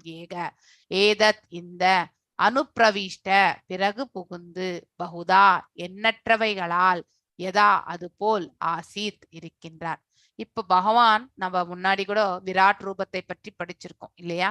இந்த பிரபஞ்ச தோற்றமே அவருடைய ரூபம் என்றுதான் நாம படித்து கொண்டிருக்கின்றோம். முதலில் எங்கிருந்து தோன்றுகின்றது இதனுடைய விளக்க உரையும் கூட நம்ம பார்த்திருக்கோம். அதாவது ஆகாயத்திலிருந்து சப்தம் வருது, சப்தத்திலிருந்து பார்த்தீங்கன்னாக்கா அதாவது அக்னி, அதுக்கப்புறம் நீர், இதெல்லாமே நம்ம படிச்சிருக்கோம் முன்னாடி இல்லையா? சோ அந்த மாதிரி ஆகாயத்தின் வடிவில் இந்த ஆகாயம் எது? பகவானுடைய அதாவது அவருடைய பிரகாசமா இருக்கக்கூடிய அவருடைய உடலில் ஏற்படக்கூடிய பிரகாசம்தான் பிரம்ம ஜோதிராக ஆகாயமாக நமக்கு தென்படுகின்றது. அந்த பௌதிக ஆகாயத்திற்கும் ஆன்மீக ஆகாயத்திற்கும் ஒரு திரை உண்டு. அது எதுன்னா மகத்தத்துவம் எனக்கூடிய திரை. சோ அந்த திரை நம்ம ஒரே ஆகாயம் தான் இருக்கிறதே, ஆனா அந்த திரையால் இது பௌதீகமாக ஆகின்றது, அது ஆன்மீக ஆகாயமாக ஆகின்றது. அந்த ஆகாயம் என்பது பகவானுடைய திருவுடலில் ஏற்படக்கூடிய பிரகாசம், எஃப்ளுஜன்ஸ் அப்படின்னு சொல்லுவாங்க. சோ அப்படி ஆகாயத்தின் வடிவில் பரவியுள்ள அவரது சொந்த இதயத்தின் மேல் சயனிப்பதன் மூலமாக அதாவது தன்னுடைய சொந்த இதயத்தின் மேல் அவர் அதாவது இந்த ஆகாயமே அவருடைய திருவுருவமாக காட்சி அளிக்கின்றது. சோ அதுல அவர் சயனித்திருப்பது அவருடைய ஹிருதயத்தின் மேல் அவர் சயனித்திருப்பதற்காக ஒப்பிடப்பட்டிருக்கின்றது. இங்க முழு சிருஷ்டியையும் அந்த இடத்தில் அவர் வைக்கின்றார். அப்படின்னா ஒரு பிரபஞ்சத்தினுடைய சிருஷ்டியே அந்த ஹிருதயத்தில தான் அவர் வைக்கின்றார் என்பதை நாம இந்த இடத்துல புரிந்து கொள்ள வேண்டும். பிறகு வெவ்வேறு உயிரினங்களாக தோன்றும் இரண்டாம் சிருஷ்டி பிரம்மர் படைக்கின்றார் இல்லையா? பல ஜீவராசிகளாக அவரே விரிவடைகின்றார். சோ உண்மையிலே நாம் எல்லாருமே அவருடைய ஹிருதயத்திலிருந்து தோன்றியவர்கள் தான், பின்ன பகுதிகள் தான் இல்லையா? இந்த ஸ்தூல உடல் மட்டும்தான் இந்த பிரபஞ்சத்திற்குரிய ஒன்று. அதற்குள்ள இந்த ஸ்பிரிச்சுவல் என்டிட்டி அதாவது இந்த ஆத்ம ரூபம் என்பது அட்டாச் ஆயிடுறது இல்லையா? அந்த சொரூபத்தில் இருப்பவர் பகவான் தான் என்பதை நாம புரிந்து கொள்ள வேண்டும். பிறகு வெவ்வேறு உயிரினங்களாக தோன்றும் பல ஜீவராசிகளாக அவர் விரிவடைகின்றார். அநேக ஜீவராசிகளாக அதாவது எறும்பிலிருந்து மனிதன் வரைக்கும் யானை வரைக்குமே அவருடைய விரிவங்கங்கள் எல்லாமே உண்டு. அவர் எல்லா யோக சக்திகள்ல நம்ம எதையுமே டவுட் பண்ணவே முடியாது. அதாவது ஒரு குண்டு ஊசிக்குள்ள அது ஒரு ஸ்டோரி கூட இருக்கு இல்லைங்களா? ஐ திங்க் 18 நாட்கள் இந்த ஸ்டோரி ராதிகா மாதாஜி உங்களுக்கு சொல்லியிருப்பாங்க. அதாவது ஒரு பிராமணருக்கும் ஒரு செருப்பு தைக்கிறவனுக்கு இருக்கக்கூடிய ஒரு உணர்தலை.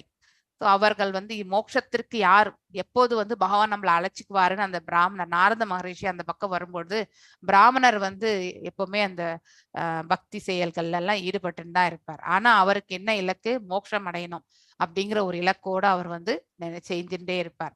ஸோ அப்போ அவர் அந்த பக்கம் வந்த நாரதர் கிட்ட சம்பாஷணை நடக்கும் பொழுது நான் இப்ப அந்த பகவானை தரிசிக்கதான் க்ஷீரோத கஷாய விஷ்ணுவை தரிசிக்க போகின்றேன் இல்லையா? சோ இந்த உலகம் இல்லையா? சோ அவர் அந்த க்ஷீரோத கஷாய விஷ்ணு இருக்கிறது எங்க? நம்ம துருவ நட்சத்திரமா இருக்கக்கூடிய அந்த மில்கி ஓஷன்ல தான் இல்லையா? பக்கத்திலே இருக்கக்கூடிய மில்கி ஓஷன்ல தான் இருக்கார். சோ அங்கே சென்ற பிறகு கேட்டுட்டு வரணும்ன்ற அந்த ஒரு கொஷின் சொல்லி அனுப்புவார். எனக்கு எப்ப மோஷம் கிடைக்கும் அப்படின்றத கேட்டுட்டு வாங்கன்னு சொல்லிட்டு சொல்லி அனுப்புவார். அதே மாதிரிதான் அந்த செருப்பு தைக்கிறவனும் சொல்லி அனுப்புவான். எனக்கும் பகவான் எப்ப எனக்கு மோஷம் கிடைக்கும்ன்றத கேட்டுட்டு வாங்கன்ட்டு இருவருடைய கேள்விகளையுமே போயிட்டு பகவான்கிட்ட போய் சொல்வார். யாரு? நாரத மகரிஷி. அதற்கு பகவான் சொல்வாரு, நான் அதாவது யானைக்குள்ள, அதாவது யானையை வந்து ஒரு குண்டு ஊசிக்குள்ள நம்ம என்ன நூலை தான் கோர்க்க முடியும் இல்லையா? யானை வந்து அதுக்குள்ள நுழைக்க முடியுமா? நான் இப்ப வந்து யானைய அந்த குண்டு ஊசினுடைய இதுல வந்து நுழைச்சின்னு இருக்கேன். ஆனால் இப்போதைக்கு என்ன எதுவும் சொல்ல முடியாது. இது அப்படியே போய் நீ அவங்க கிட்ட சொல்லிடுன்னு சொல்லுவார். சோ இது அப்படியே போயிட்டு முதல்ல வந்து பிராமணர் கிட்ட வந்து சொல்வார். பிராமணர் வந்து அது எப்படி குண்டு ஊசிக்குள்ள வந்து அந்த அந்த தொலைக்குள்ள வந்து வந்து ஊசி தைக்கிறோம் இல்லையா, அந்த அந்த ஊசிக்குள்ள வந்து எப்படி யானையை வந்து செலுத்த முடியும்? யானை எத்தனை பெரிய உருவம் இல்லையா? ஆனா அந்த ஊசிக்குள்ள வந்து எப்படி போகும் அப்படின்ற ஒரு கேள்வியோட தான் வந்து யாரு பிராமணர் வந்து நினைப்பார். ஆனா செருப்பு தைக்கிறவன் நினைப்பான், எஸ் அதெல்லாம் ஒரு சர்வசாதாரணம் தான் அவருடைய இதுக்கு அப்படின்னு சொல்லிட்டு, எஸ் குண்டு அந்த ஊசிக்குள்ள வந்து யானை வந்து நுழைக்க முடியும் அப்படின்றது வந்து ஏற்றுக்கொள்வான். யாரு? அது செருப்பு தைக்கிறவன். அப்படின்னா இந்த கதையில இருந்து நமக்கு என்ன தெரியறதுனாக்கா, பகவான் வந்து எந்த நிலையில் இருந்தாலும் அவர் எத்தகைய செயலாக இருந்தாலும் ஆற்ற முடியும் இல்லையா? மிஸ்டிக் யோகத்தை இல்லையா, யோகம் அஷ்டமா சித்திகளை எல்லாமே கொண்டிருப்பவர் தான் அனிமா லகிமா இல்லையா? சோ அதாவது சிறியவற்றில் எல்லாம் சிறியவாக ஒரு சின்னதாகவும் உள்ள நுழைக்கக்கூடிய அந்த நிலைக்கு வந்து அவரால் செய்ய முடியும் என்ற ஆற்றலை, பகவானுடைய எல்லையற்ற ஆற்றல்களை பற்றி வந்து ஓரளவுக்கு வந்து அந்த செருப்பு தைக்கிறவன் தெரிந்து கொண்டிருந்தான். அதனால அவனுக்கு வந்து மோட்சத்தை பகவான் வழங்குவேன் என்று சொல்லியிருந்தார். யார்? நாரதரத்துல. அதை உங்களுக்கு சொல்ல மறந்துட்டேன். சோ அவனுக்கு வந்து மோட்சம் ஒன்றும் உண்டு. இவர் ஆனா காலம் தாழ்த்தி தான் வரணும்ன்றது. ஏன்னா இன்னும் அவர் அந்த பிராமணர் வந்து பக்குவம் அடையவில்லை. பக்தி எல்லாம் செலுத்துறார். ஆனா அந்த இடத்துல பக்தி செலுத்தும் பொழுது தன்னுடைய, அதாவது அவர் பார்க்கக்கூடிய அந்த கோணத்துலதான் அவருக்கு நம்பிக்கை இருக்கு. ஒரு ஒரு ஊசிக்குள்ள யானையே நுழைக்க முடியாது லாஜிக்கலி இல்லையா? இந்த பௌதீக கண்ணோட்டத்தோட பார்க்கும்பொழுது நம்மளால நுழைக்க முடியாது. அதே கண்ணோட்டத்துலதான் இருக்கார். பகவான் மீது அவருக்கு நம்பிக்கை இல்லை. பகவானால் எதையுமே சாதிக்க முடியும் என்ற அந்த நம்பிக்கை அவருக்கு இருந்திருந்தால் அந்த கொஷின் கேட்காமலே அவர் வந்து அதை ஏற்றுக்கொண்டிருப்பார். ஆனால் அவருக்கு அவர் மீது இருக்கக்கூடிய நம்பிக்கை இல்லையா? சோ தான் உணர்வதுதான் ரைட் அப்படிங்கிற அந்த நம்பிக்கை. இப்படிதான் நாம் எல்லாருமே இந்த பிரபஞ்சத்தில் வாழ்ந்து கொண்டிருக்கின்றோம். எல்லையற்ற ஆற்றல்களை படைத்த எம்பெருமான், அவருடைய ஆற்றலால் தான் அனைத்தும் இயங்கிக் கொண்டிருக்கின்றது. அவரால் எதையுமே செய்ய முடியும் என்ற அந்த அந்த உணர்வு வந்து நமக்கு ஏற்படுவதில்லை, நம்பிக்கை ஏற்படுவதில்லை. நாம் அவரிடத்தில் சரணாகதியும் அடைவதில்லை. அந்த செருப்பு தைக்கிறவனுக்கு இருந்த அந்த சரணாகதி கூட அந்த பிராமணருக்கு இருக்கவில்லை என்பதை நாம இந்த கதையிலிருந்து நாம புரிந்து கொள்கின்றோம் இல்லையா? அதே போலதான் இந்த இடத்துல வந்து எஸ் இந்த ஆகாயத்துல இருக்கக்கூடிய தன்னுடைய சொந்த இதயத்தின் மீது அவர் சயனித்திருப்பது என்பது நம்மளால வந்து கற்பனை செய்து பார்க்க முடியாது இல்லையா? இந்த பிரபஞ்சமே வந்து அவருடைய ரூபம் என்பதை, அந்த ஆகாயமே அவருடைய சொரூபம் என்னும் பொழுது அதுல வந்து அவர் அந்த ஹிருதயத்துல பயணித்திருக்கின்றேன் என்பது நம்மளால ஏற்றுக்கொள்ள முடியாத ஒரு கூற்றாக தான் இருக்கும். ஆனால் எதையுமே சாதிக்க வல்லவர் என்ற அந்த உணர்வு, எஸ் பகவானால எதையுமே செய்ய முடியும் என்ற உணர்வு இருப்பவர்கள் எஸ் அங்கு சயனித்திருக்கின்றார் என்பதை ஏற்றுக்கொள்ளக்கூடிய பணப்பக்குவம் நாம வளர்த்து கொள்கின்றோம். முழு சிருஷ்டியையும் அந்த இடத்தில் இல்லையா, ஒரு அண்டத்தையே வந்து அந்த ஆகாயத்தில் வந்து இப்ப நம்ம அநேக அண்டங்கள் எல்லாமே வந்து மிதந்துன்னு இருக்கிறது இல்லையா? அதனுடைய ஆற்றலில் இல்லையா, புவியீர்ப்பு சக்தியால் அந்தந்த நிலையில் அது வந்து இயங்கி கொண்டுதான் இருக்கின்றது. அந்த புவி ஈர்ப்பு சக்தி எல்லாமே யாருடைய கட்டுப்பாட்டில் இருக்கின்றது? எல்லாம் வல்ல இறைவனிடத்தில் இருக்கின்றது. ஒரு கிரகம் வந்து தன்னையே சுற்றி கொண்டு சூரியனையும் சுற்றி கொண்டு வருகின்றது இல்லையா? அந்த வட்டத்துக்குள்ளேயே அது சுத்தின்னு இருக்கும், ஆர்பிட். சோ அது எல்லாமே எவ்வாறு நடக்கின்றது? எல்லாம் பகவானுடைய ஆற்றலால் என்பதை நாம புரிந்து கொள்ளும். அவருடைய ஆற்றலை நம்மளால வந்து மெஷர் பண்ண முடியாது, நம்மளால புரிந்து கொள்ளவும் முடியாது. இட் இஸ் இன்கன்சீவபிள் இல்லையா? சோ நமக்கு புரிந்து கொள்ற அளவுக்கு நமக்கு புலன்கள் கிடையாது என்பதை நாம ஃபர்ஸ்ட் ஏற்றுக்கொள்ளணும். நம்முடைய குறைபாடுகளை நாம் ஏற்றுக்கொண்டால்தான் பகவானுடைய பெருமைகளை நம்மளால ஏற்றுக்கொள்ளக்கூடிய பக்குவம் கிடைக்கும். எப்ப நம்மளுடைய புலன்கள் எல்லாம் ரைட்டா சொல்றது, நான் லாஜிக்கலி கரெக்ட் அப்படின்னு நாம் இதை கண்ணால பாக்குறது மட்டும்தான் ரைட் அப்படின்னு நாம் நினைச்சோம்னாக்கா அவருடைய ஆற்றல்களை புரிந்து கொள்ளக்கூடிய பக்குவம் என்பது நமக்கு இன்னும் வரவில்லை என்று அர்த்தம். சோ உயிரினங்கள் வெவ்வேறு உயிரினங்களாக தோன்றும் பல ஜீவராசிகள் இல்லையா? இரண்டாம் சிருஷ்டி யார் செய்கின்றார்? வந்து பிரம்மரும் வந்து யாருடைய சொரூபம்? ஆக்சுவலி பகவானுடைய சொரூபம் தான் இல்லையா? அவரே விரிவங்கம். பிரம்மர் இல்லைன்னா அவரே ஒரு விரிவங்கமாகி பிரம்மா எனக்கூடிய நிலையிலிருந்து அவரே வந்து செயல்படுகின்றார். அவரிடத்திலிருந்து தோன்றியவர் தான் வந்து பிரம்மர் இல்லையா? சோ அந்த நிலையிலிருந்து பார்க்கும்பொழுது அவருடைய விரிவங்கங்களாக தான் அநேக உயிர்வாழிகள் இந்த பிரபஞ்சத்தில் வந்து படைக்கப்பட்டிருக்கின்றன. அவை எல்லா யோக சக்திகளுக்கும் உட்பட அனைத்திற்கும் உரிமையாளர் என்பதால் இல்லையா, அவர் எல்லா யோக சக்திகளுக்குமே அதிபதி யார் என்றால் எல்லாம் வல்ல இறைவர் தான். அனைத்திற்கும் உரிமையாளர், ஹி இஸ் த ப்ரொப்ரைட்டர். நம்ம கூட ஒரு கம்பெனி வந்து ரன் பண்ணணும்னாக்கா அது ஒருத்தர் மேல இருந்தாக்கா அவர் தான் முதலாளி அப்படின்னு சொல்றோம் இல்லையா. சோ அவர்தான் உரிமையாளர் அப்படின்னும் பொழுது இந்த பிரபஞ்சத்தையே படைத்தவர் பகவான் எல்லாவற்றிற்கும் உரிமையாளர், பரம உரிமையாளர், அதாவது நித்தியமான உரிமையாளர் என்ற அர்த்தம். சோ எல்லாமே அவரின் கீழே தான் இயங்குகின்றது என்பதும் அர்த்தம். அதை நாம புரிந்து கொள்ள வேண்டும். தமது சொந்த பராமரிப்புக்காக அவர் எந்த முயற்சியையும் மேற்கொள்ள வேண்டியதே கிடையாது. அவருக்கு சுயமா இந்த இடத்துல எதுவுமே தேவையே கிடையாது. நம்மளை ரட்சிக்கிறது தான் அவருடைய கடமையா ஏற்றுக்கொண்டு 24/7 நமக்கு வந்து சேவை பண்ணிட்டு தான் இருக்கார் இல்லையா. நமக்கு என்னென்ன கிடைக்கணுமோ அதெல்லாம் கிடைச்சிட்டு தான் இருக்கு இல்லையா. அதற்கு காரணம் எல்லாம் பகவான் எப்பொழுதும் இயங்கி கொண்டிருப்பதால் தான். அவர் இயங்கவில்லை என்றால் இந்த சிருஷ்டியும் இயங்காது. அந்த சிருஷ்டியும் இயங்கவில்லை என்றால் இந்த ஜீவராசிகள் எல்லாமே இருக்க மாட்டாங்க இல்லையா. சோ எவ்ரிதிங், அவர் ஒவ்வொரு ஜீவராசியுமே அவர் ஷிரோத கஷாய் விஷ்ணு, அந்தந்த உயிர்வாழிகளை ஹிருதயத்திலிருந்து கொண்டு அந்த உயிர்வாழிகளை வந்து இயக்கி கொண்டுதான் இருக்கின்றார். அவர் சதா சர்வகாலமும் இயங்கி கொண்டுதான் இருக்கின்றார். ஒவ்வொரு அண்டத்திற்குள்ளும் உட்புகுந்திருக்கின்றார். எல்லா இடங்களிலுமே அவருடைய அவதாரங்கள் எல்லாமே நிகழ்ந்து கொண்டுதான் இருக்கின்றது. ஓய்வற்ற செயல் அவர் பண்றது இல்லையா. இவ்வாறாக அவர் ஜீவராசிகளிலிருந்து வேறுபட்டிருக்கின்றார். நாம் எல்லாருமே அவருடைய கட்டுப்பாட்டில் இருக்கின்றோம். we are all in control, he is the controller இல்லையா. நம்மளை கட்டுப்படுத்துபவர் அவர், நாம கட்டுப்படுபவர்கள் என்பதை நாம புரிந்து கொள்ள வேண்டும். சோ படைத்தல், காத்தல் மற்றும் அழித்தல் ஆகியவற்றை பற்றி கேள்விகள் இல்லையா. இந்த பிரபஞ்சம் வந்து பிரம்மரால் வந்து இரண்டாம் சிருஷ்டி, முதல் சிருஷ்டி கார்ணோத கஷாய் விஷ்ணுவால் படைக்கப்படுகின்றது. ஒவ்வொரு அண்டத்திற்குள்ளும் 14 லோகம் பிரம்மர் வந்து கர்ப்போத கஷாயை படைக்கின்றார். மேலும் ஒவ்வொரு உயிர் வாழிகளுக்குள்ளேயே இந்த கர்ப்போத கஷாயினுடைய இன்னொரு விரிவங்கமாக இருக்கக்கூடிய ஸ்தீரோத கஷாய் விரிவங்கம் அவர் வந்து மகாவிஷ்ணு வந்து அனைத்து உயிர் வாழிகளிலுமே நிலைத்திருக்கின்றார். சோ மேலும் அங்கே பிரம்மா, சிவன் மற்றும் வந்து விஷ்ணு இந்த ரூபங்களுமே வந்து இந்த இதுல இருந்து வர்றதுதான். அதாவது இந்த 3 பேருமே வந்து இந்த 3 குணங்களால் ஆட்கொள்ள படைக்கிறதுக்கும் பகவான் தான் எக்ஸ்பென்ஷன் இல்லையா. மேலும் ரட்சிப்பதும் அவருடைய விரிவங்கம் தான், அழிப்பதும் அவருடைய விரிவங்கம் தான். சோ இந்த 3 குணாதிசயங்களும் அவர்களிடத்திலிருந்து தான் வந்து வருகின்றது, அதிபதி இல்லையா. சோ படைத்தல், காத்தல் மற்றும் அழித்தல் ஆகியவற்றை பற்றிய கேள்விகள் வெவ்வேறு கல்பங்கள், அதாவது பிரம்மாவுடைய ஒரு பகல் தான் கல்பம் இல்லையா. கல்பங்களின் தொடர்பாக ஸ்ரீமத் பாகவதத்தின் பல பகுதிகளை நாமளும் படிச்சுட்டு தான் வரோம் இல்லையா.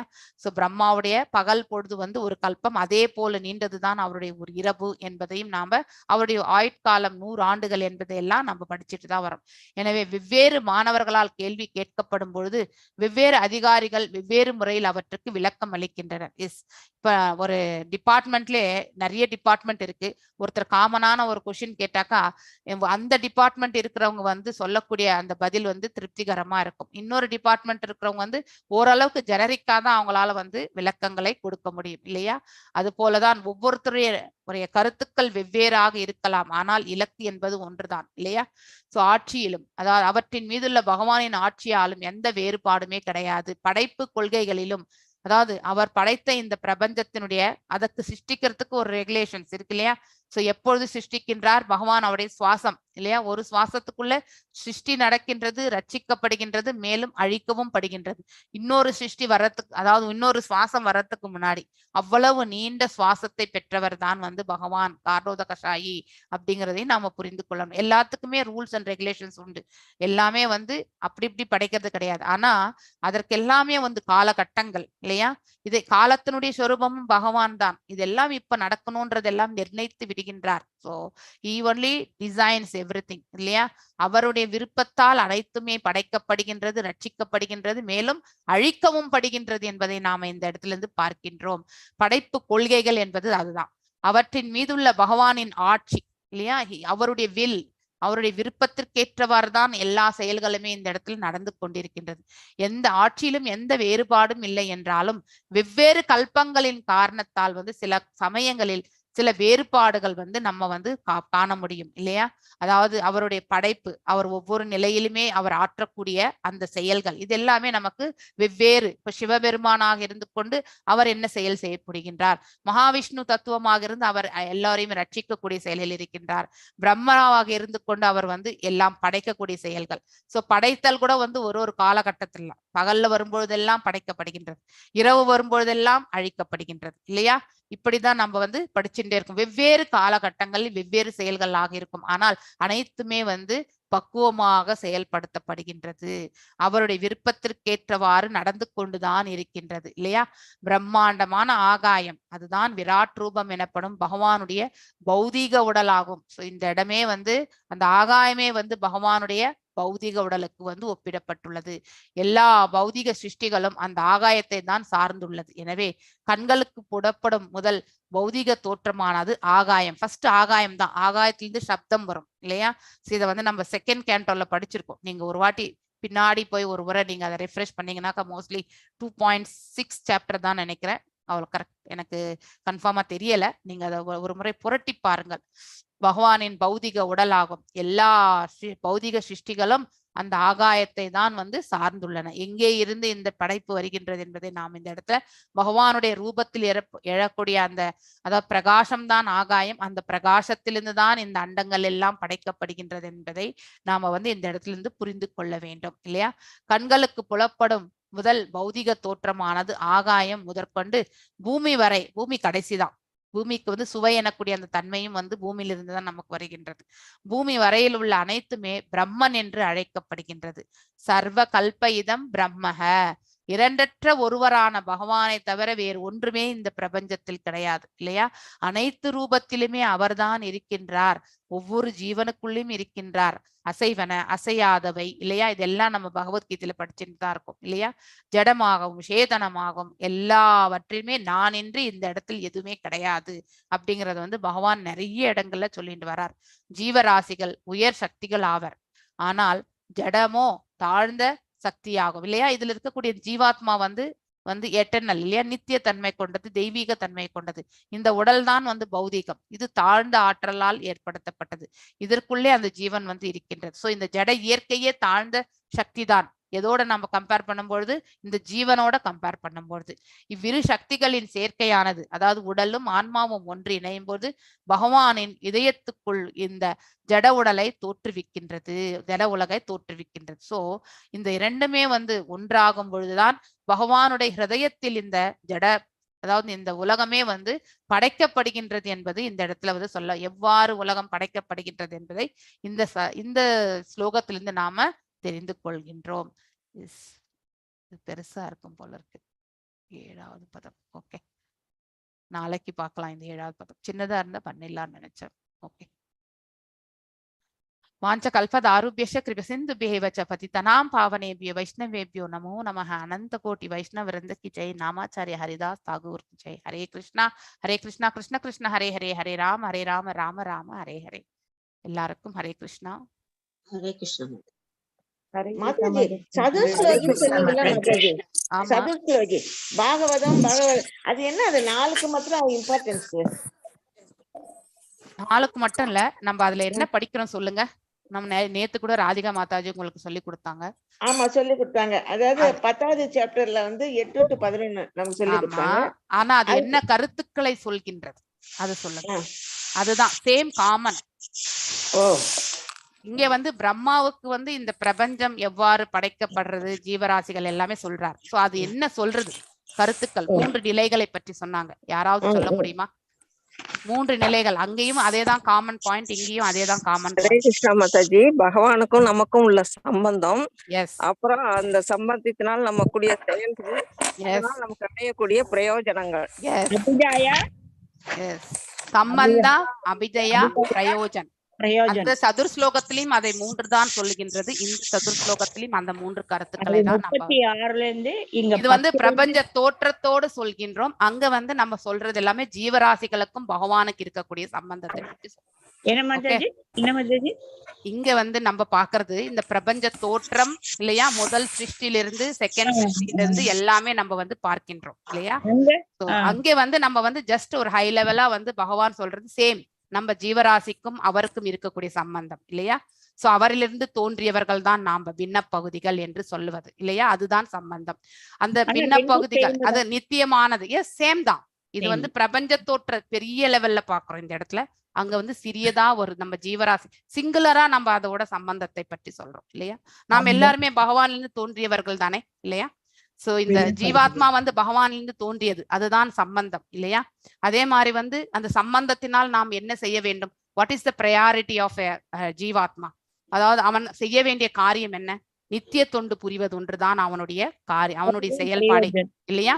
அதுதான் வந்து அபிதயா என்று சொல்லப்படும். அதனால் அவன் என்ன என்ன நன்மை அடைகின்றான், பகவானுடைய திருப்பாதங்களை வந்து சேருகின்றான். அது நாம சதுர் ஸ்லோகத்துல பார்க்கக்கூடியது இல்லையா. 10.8 இருந்து 10.11 வந்து பகவத்கீதையில படிக்கிறோம்.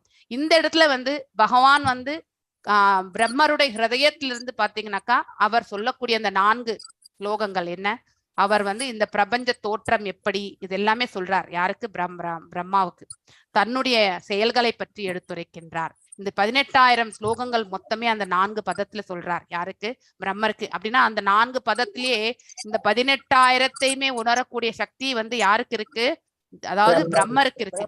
பிரம்மர் அதை வந்து இன்னும் கொஞ்சம் எக்ஸ்பேண்டடா வந்து நாரதருக்கு வந்து எடுத்துரைக்கின்றார். நாரதர் இன்னும் கொஞ்சம் விரிவா வந்து யாருக்கு எடுத்துரைக்கின்றார், வியாசதேவருக்கு எடுத்துரைக்கின்றார். வியாசதேவர் அதை நாம இப்ப படிச்சுட்டு இருக்க அந்த 18,000 ஸ்லோகத்தை மாதிரி அவர் எழுதிட்டு போனார். சோ எல்லாமே சுருக்கமாக இப்போ நாம 4 ஸ்லோகம் தான். அந்த 4 ஸ்லோகத்திலேயே அனைத்துமே இந்த 18,000 ஸ்லோகத்துல இருக்கக்கூடிய கருத்துக்கள் மொத்தமே வந்து யாருக்கு எடுத்துரைக்கப்பட்டது, பிரம்மருக்கு எடுத்துரைக்கப்பட்டது. அதை நாம தெரிஞ்சுக்கணும். பிரம்மர் இன்னும் கொஞ்சம் எக்ஸ்பேண்டடா நாம அதுலயும் வந்து நாரதருக்கும் பிரம்மருக்கும் இடையில அதாவது உரையாடலை நாம செகண்ட் கேண்டோல படிச்சுட்டு தான் வந்தோம் இல்லையா. அவரும் வந்து அதை வந்து மீண்டும் எடுத்துரைக்கின்றார். நாரதர் சொல்றார் அவருக்கு தெரியும், ஆனா பகவான் தான் பெரிய ஹையஸ்ட். இருந்தாலும் அதை வந்து நம்ம எப்படி இவர் அர்ஜுனர் வந்து பகவான்கிட்ட வந்து கேள்விகள் கேட்டாரோ அதே மாதிரிதான் நாரதரும் வந்து பிரம்மர் கிட்ட வந்து கேட்கின்றார், நீங்க தான் உயர்ந்த ஆளுமையா அப்படிங்கறது எல்லாமே கேட்கின்றார். இல்லை என்பதை வந்து பிரம்மர் அவரே அவர் வாய்களால் வந்து ஆமா அப்பதான் நாம நம்பணும் இல்ல, நமக்கு நம்பிக்கை வரணும் இல்லையா. நம்ம கண்களால பாக்குறது எக்ஸ்பிளனேஷன் கூட இல்ல மாதாஜி. நாட் ஒன்லி நம்பிக்கை, நம்ம வந்து 4 ஸ்லோகம் சொல்லி இப்போ மாதாஜி ஒரு 10 minutes கிளாஸ் எடுத்து தனேஸ்வரி மேம் விட்டாங்கன்னா நம்மளாம் அப்படியே ஸ்பிரிச்சுவலி எலிவேட் ஆயிடுவோமா, ஒன்னும் பண்ண மாட்டோம், ஒண்ணுமே புரியாது, அடுத்த நாளே மறந்துடுவோம். அதனால வந்து 18,000 ஸ்லோகம் படிச்சாதான் கொஞ்சம் நம்மளுக்கு மண்டல ஏறும், அதுதான் விஷயம். அதுக்காகதான் இதை வந்து ஒரே நாள்ல எத்தனையுமே நிறைய சொல்ல முடியாது இல்லையா. தலைக்கு மேல போயிடும், சொல்றவங்களுக்கும் தலைக்கு மேலதான் போவோம், கேட்கறவங்களுக்கும் தலை மேலதான் போவோம் இல்லையா. எத்தனை ஆண்டுகள் படிக்க போறோம் நம்ம. இப்போ 3வது கேண்டோ 1 இயரா, இப்போ வந்து 1 இயர்ல நம்ம 3rd கேண்டோ வந்திருக்கோம். இன்னும் வந்து இந்த 12 கேண்டோ படிக்கணும்னா ஒரு 4-5 வருஷம்னா ஆகும் இப்ப நம்ம முடிக்கிறதுக்கு, இந்த பாகவதமே ஒரு ரவுண்டு முடியறதுக்கு இல்லையா. சோ அத்தனை ஆண்டுகள் தேவை நமக்கு. அத்தனை ஆண்டுகள் படிச்சுட்டே இருந்தாலும் இப்ப ஃபர்ஸ்ட் கேண்டோல படிச்சதெல்லாம் நமக்கு ஞாபகம் இருக்கா? சொல்லி கொடுக்குறேன், எனக்கு கூட ஞாபகம் கிடையாது, இருக்கிற உண்மை சொல்றேன். ஆனா அந்த இடத்துல போகும்பொழுது நம்ம படிச்சிருவோம்.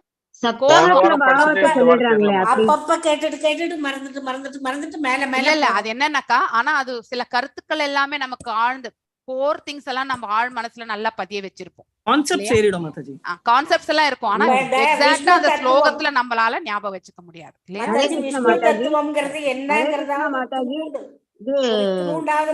சப்தாகத்துல எல்லாரும் ஒரு பாகத்தை முடிச்சிடுறாங்களே, சப்தாகம் பண்ணி முடிக்கிறாங்களே. ஐ திங்க் நம்ம NND Prabhuji has never favoured சப்தாகம். ஆக்சுவலி அவர் சொல்வாரு அது வந்து காசுக்காக சொல்லக்கூடியதுன்னு சொல்லிடுவாரு அவர். கரெக்டா நீங்க அவருடைய கிளாஸ் அட்டெண்ட் பண்ணி அதுல பூரா சுருக்கிடுவாங்களா? அது உங்களுக்கு எங்க சொல்றாங்க, வரும் ஸ்லோகங்கள் தானே வாசிச்சுட்டு போறாங்க. ஆமா, they are not giving any explanation. Explanation கொடுக்கறாங்க சப்தாகத்துல, ஆனா அது எல்லாமே சுருக்கமா இருக்கு. நம்மளுக்கு மண்டையில ஏறா மாதாஜி. 7 நாள் நம்ம பாகவதம் முடிச்சோம்னா நம்மளால எவ்வளவு எடுக்க முடியும் நம்ம இமேஜின் பண்ணிக்கோங்க. ஆமா, ஒன்லி இம்பார்ட்டன்ட் தருவாங்க. எனக்கு தெரிஞ்சு நான் ஒரு இடத்துல சப்தாகத்துக்கு போனேன், ஒரே ஒரு 10வது அத்தியாயம் மட்டும் பண்ணாங்க. அதுவே வந்து 2 நாள் பண்ணாங்க. It's not easy. அவர் வெறுமனே ஸ்லோகம் தான் ரெசைட்டேஷன். அது இத்தனை ஒரு 3 மணி நேரம் 4 மணி நேரம் மறுபடியும் கேப், மறுபடியும் 3 மணி நேரம் 4 மணி நேரம் gap. It is not easy. சப்தாகம் பண்றது it is not easy task. Mataji நமக்கு அந்த 4 ஸ்லோகத்துக்கே கிட்டத்தட்ட 10 நாள் 4 ஸ்லோகத்தை எத்தனை நாள் எடுத்தேன் நானே? 35 36ல இருந்தே. நீங்க அது எத்தனை நாள் எடுத்திருக்கேன் நீங்க போய் பாருங்க. நடுவுல 10 நாளுக்கு மேல ஆச்சு மாதாஜி. நிறைய கருத்துக்கள் இல்லையா? ஏற்கனவே சொல்லி கொடுத்தது வேற. இது செகண்ட் ரவுண்ட் எதுக்கு எடுத்தேன்னா நியூ டிவோட்டிஸ் எல்லாரும் வந்திருக்காங்க இல்லையா? அந்த யார் கேட்டாலும் அந்த சதுர் ஸ்லோக்கிய வந்து அந்த இடத்துல இருக்குன்னு போய் பாத்துக்கலாம். ஒரு முறை அவங்க வந்து ஒரு முறை கேட்டுக்கலாம். இது ஒரு குட் திங். யூடியூப்ல எல்லாமே இருக்கிறதுனால யாரெல்லாம் லேட்டா ஜாயின் ஆனீங்களோ அந்த பிளேலிஸ்ட்லயே போய் பாத்தீங்கன்னாக்கா ஃபர்ஸ்ட் கேண்டோல இருந்து உங்களுக்கு எல்லாமே இருக்கும். டைம் இருக்கும்போது டெய்லி எஸ் இன்னைய வரைக்கும் இருக்கு மாதாஜி அதுல. ஆமா எல்லாமே இருக்கு. எவ்ரிதிங் எல்லாம் பார்த்துட்டு இருக்கேன் நானும்.